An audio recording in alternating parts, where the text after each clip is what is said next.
अदालत में गोली चलाने पर मजबूर हुई ये बेबस माँ एक नाकाम सिस्टम की कहानी बयां करती है। वो सिस्टम जहां अपराधियों के लिए एक से पैसेज तैयार होता है बचकर निकल जाने के लिए। कुछ ऐसा ही इन दिनों कोलकाता में भी हो रहा है। एक ब्रूटल मर्डर को पहले सुसाइड बताया जाता है। एक माँ अपनी बच्ची के बॉडी को देखने के लिए हॉस्पिटल मैनेजमेंट के आगे गिड़गिड़ाती है।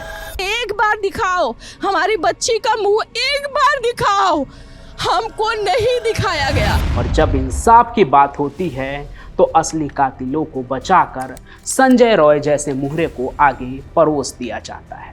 फिर इस नाकाम सिस्टम के आगे इंसाफ की उम्मीद अदालत की एक तारीख पर होती है और उस तारीख पर भी वकील मुजरिम को अपने दलील से बचाकर ले जाते हैं। ऐसे में इंसाफ के आगे बेबस माँ बाप टूट जाते हैं। निर्भया केस की तरह सालों साल न्याय की उम्मीद में बीत जाता है, या फिर वो होता है जो आपने कहानी के शुरुआत में देखा, इंतकाम एक माँ का, जिसने भरी अदालत में जज और पुलिस के सामने अपनी बेटी के अपराधी को मौत के घाट उतार दिया।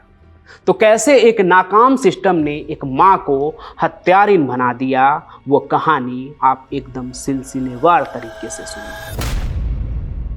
तो ये कहानी आज से करीब 4 दशक पुरानी वेस्ट जर्मनी में रहने वाली मैरियन बाकमायर की है। रोज की तरह मैरियन 7 मई 1980 को भी वापस शाम को अपने घर लौटती है और आते ही अपनी 7 साल की प्यारी सी बच्ची एना को आवाज़ लगाती है, लेकिन एना घर में कहीं भी नहीं होती है।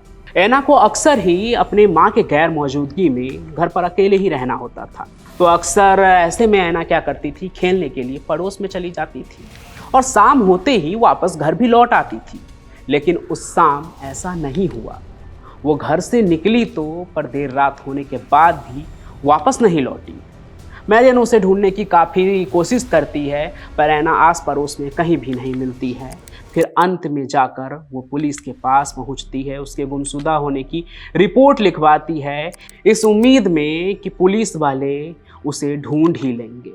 उस एना को जिसे मैरियन जान से भी ज़्यादा प्यार करती थी। उसकी एक वजह ये भी थी कि बहुत कम उम्र में मैरियन पहले ही अपने गरीबी के कारण ना अपने 2 बच्चे को खो चुकी थी। इसलिए अब वो ऐसा बिल्कुल भी नहीं चाहती थी कि एना भी उससे दूर हो जाए, जिसे वो अकेले ही दिन रात मेहनत करके पाल रही थी। लेकिन इस वक्त एना को सही सलामत ढूंढ कर लाने के लिए मैरियन हर तरीके से पुलिस के ऊपर डिपेंड थी। इधर पुलिस की ढीली ढाली खोजबीन चल रही थी और तभी एक दिन एक आदमी पुलिस के पास पहुंचता है और शक जताता है अपना कि उसे ऐसा लगता है कि हो ना हो एना को गायब करने के पीछे उसके ही पड़ोसी क्लॉस गैब्रोस्की का हाथ है।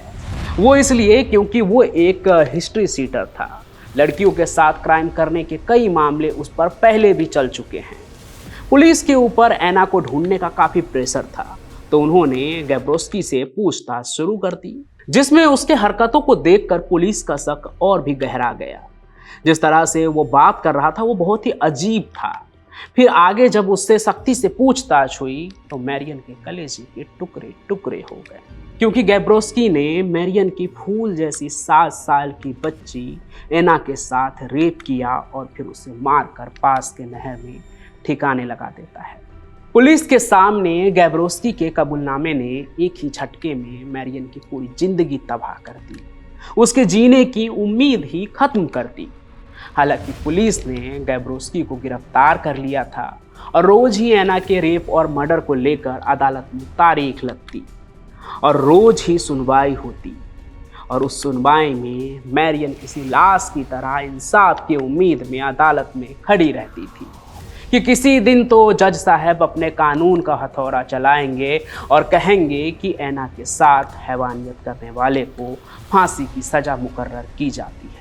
लेकिन कोर्ट में गैब्रोस्की का वकील कानून का दांव पेच ऐसे खेलता है कि सज़ा तो छोड़िए, नौबत ये आने लगती है कि ऐसा लगने लगा था कि एना का अपराधी छूट जाएगा, आज़ाद हो जाएगा। दरअसल ऐसा इसलिए क्योंकि ऐसे मामले में गैब्रोस्की पहले भी कानून के लपेटे में आ चुका था और तब सज़ा से बचने के लिए उसने मेडिकली खुद को नपुंसक बना लिया और वो सज़ा से बच गया। ऐना के मामले में भी उसने यही तरकीब खेला। पुलिस के सामने तो उसने सब कुछ कबूल लिया, लेकिन अदालत के अंदर वो उल्टा 7 साल की बच्ची पर ही आरोप लगाने लगा कि वो उसे ब्लैकमेल कर रही थी, उससे पैसे ऐंठ रही थी, इसलिए उसने गुस्से में आकर ऐना का कत्ल कर दिया। अदालत के अंदर गैब्रोस्की का वकील भी उसे पागल बनाने की चाल चलने लगा ताकि ऐना के रेप और कत्ल के मामले में भी वो फिर से बच जाए सजा से, जैसा वो पहले के केस में भी कर चुका था। सिस्टम के साथ खेल चुका था वो अपराधी। आगे उसके वकील ने अदालत में ये दावा कर दिया कि नपुंसक बनने के प्रोसीजर के चलते गैब्रोस्की का हार्मोन संतुलन जो है ना वो बिगड़ गया है।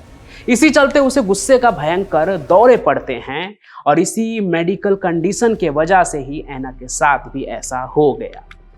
मीडिया में भी ये बात चलने लगी कि ऐना का कातिल इस बार भी बच जाएगा। गैब्रोस्की के वकील के दलील का जज पर भी असर हो रहा था। मरियम को तो ऐसा लगने लगा था कि उसके बेटी के कातिल को यूं ही सिस्टम के नाकामी की वजह से छोड़ दिया जाएगा और कल को गैब्रोस्की आज़ाद होकर किसी और ऐना को अपना शिकार बना लेगा। न्याय से उसका उम्मीद खत्म होने लगा था। फिर ऐना के मौत के करीब 10 महीने बाद आया 6 मार्च 1981 की तारीख। आज एक बार फिर से अदालत में ऐना की केस की सुनवाई हो रही थी। गैब्रोस्की कटघरे में खड़ा था और उसका वकील उसे बचाने की भरपूर कोशिश कर रहा था। आज भी मरियम खड़ी थी, लेकिन अब उसे नाकाम सिस्टम से न्याय की कोई उम्मीद नहीं थी।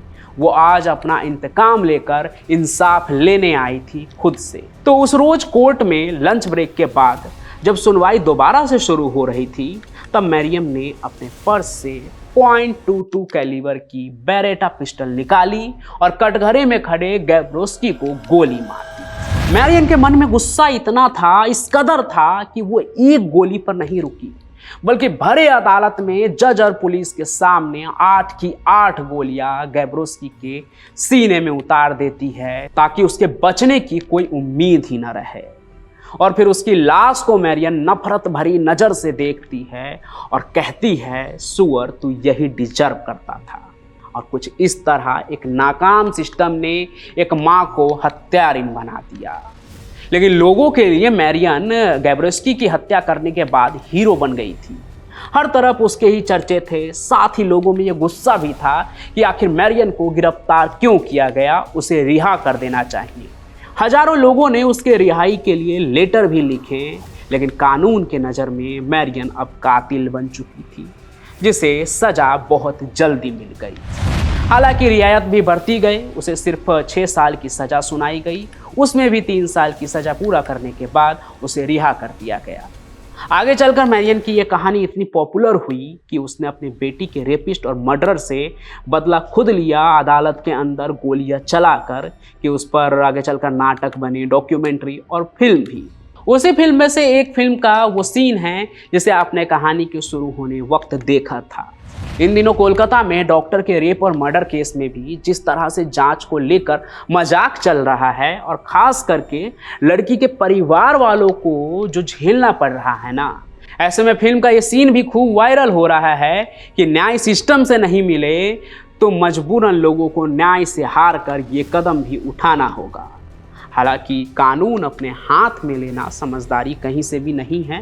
कानून पे भरोसा रखना चाहिए और उम्मीद करनी चाहिए कि ये और बेहतर हो, और जो सिस्टम को इस सब चीज़ को चला रहे हैं उन्हें ये इंश्योर करना चाहिए कि ये सिस्टम सच में बदले, क्योंकि भारत ऐसा देश बन गया है जहां हर घंटे कई रेप के मामले सामने आते हैं।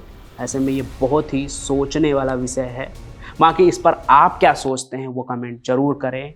कहानी को लाइक करें, ज़्यादा से ज़्यादा शेयर करें। हमारे इस चैनल को सब्सक्राइब भी आप ज़रूर कर लें। साथ ही साथ मैं पंचम प्रकाश आपको मिलता रहूँगा किसी और सफ़र में किसी और क्राइम की कहानी के साथ। तब तक के लिए आपका बहुत बहुत धन्यवाद।